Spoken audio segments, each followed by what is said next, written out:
les ouvriers se sont mis en grève cette semaine. La suite du festival de Lignières dans le Cher. Hier, Arthur H était sur scène, vous l'entendrez dans cette édition. Ce soir, le public attend Florent Marché, l'enfant du pays. Nous serons en direct avec David Jouya pour une page spéciale.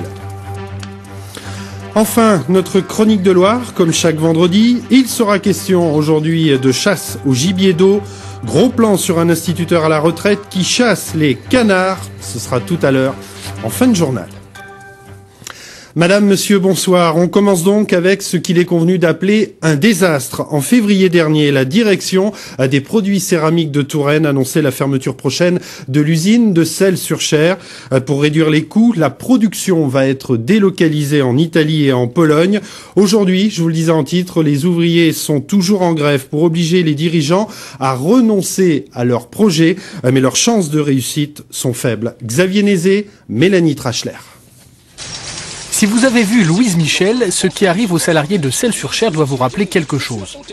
Ce film sorti il y a 1 an et demi raconte le parcours d'ouvriers qui cherchent à se venger de leur patron après la fermeture brutale de leur usine et découvrent que les vrais responsables de leur sort sont des actionnaires et des fonds d'investissement multiples abrités dans des paradis fiscaux. Les vrais dirigeants des productions céramiques de Touraine ne risquent pas d'être incommodés par la fumée des piquets de grève, mais on peut tout de même les identifier grâce à Peter Watts. Cet Anglais, chef d'entreprise à la retraite, est installé à Celles depuis 12 ans. Il a passé des dizaines d'heures à décrypter l'actionnariat complexe de l'entreprise. Le résultat de ses recherches est visible en vidéo sur YouTube. Cette semaine, les salariés ont eu droit à une projection. EQT est dominé, donc contrôlé par Investor AB.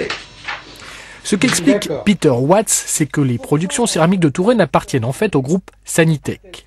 Société basée en Finlande dont l'actionnaire majoritaire est un fonds d'investissement, EQT4, installé dans le paradis fiscal de Guernesey. EQT4 est lui-même dominé par le fonds suédois Investor AB, derrière lequel on trouve un groupe appelé FAM, et en bout de chaîne, une des plus puissantes familles de Suède, la famille Wallenberg. Un exemple typique du capitalisme moderne où l'on n'hésite pas à se débarrasser d'une société qui pourtant est viable parce qu'elle n'est pas capable d'assurer la rentabilité de 20% par an réclamée par les actionnaires. Il y a une lettre aux actionnaires sur Internet, mais sur le site officiel de Investor AB, où monsieur Björk Ekholm, qui par hasard était aux mêmes écoles d'affaires que moi, a présenté ses excuses. Carrément, le mot excuse, dans la version anglaise, dans le rapport, dit pour avoir atteint que 18 au lieu des 20% prévus. À cause de cette logique, on risque de mettre un terme à une histoire industrielle entamée en 1919, quand la famille Ardion a décidé de créer une entreprise à Celles, parce que les matières premières pouvaient y arriver facilement par péniche. Plusieurs générations de Cellois s'y sont succédées, dont l'ancien maire Bernard Sommier, qui a quitté l'entreprise il y a une vingtaine d'années. C'était plus humain, à mon avis. C'était, il y avait un contact, on voyait le patron, quoi qu'il était à Paris, mais bon, il venait quand même assez souvent. Il avait son neveu qui était parmi la direction de l'usine. Non, c'était... il y avait davantage de contact entre la direction et les ouvriers, si vous voulez. Bernard Sommier a fait toute sa carrière à Celles. C'est là aussi qu'il a contracté la maladie des ouvriers de la céramique, la silicose. Au sein du personnel, il y a eu des centaines de victimes, mais l'entreprise a en même temps permis à la ville de se développer. Au meilleur de sa forme, elle a compté près de 1000 salariés. Et alors qu'ils ne sont plus que 118 aujourd'hui, ces bâtiments immenses sont devenus inadaptés. Parce qu'on a des étages qui sont complètement vides maintenant. Et on va dire qu'on occupe en locaux de production peut-être même pas un tiers des locaux.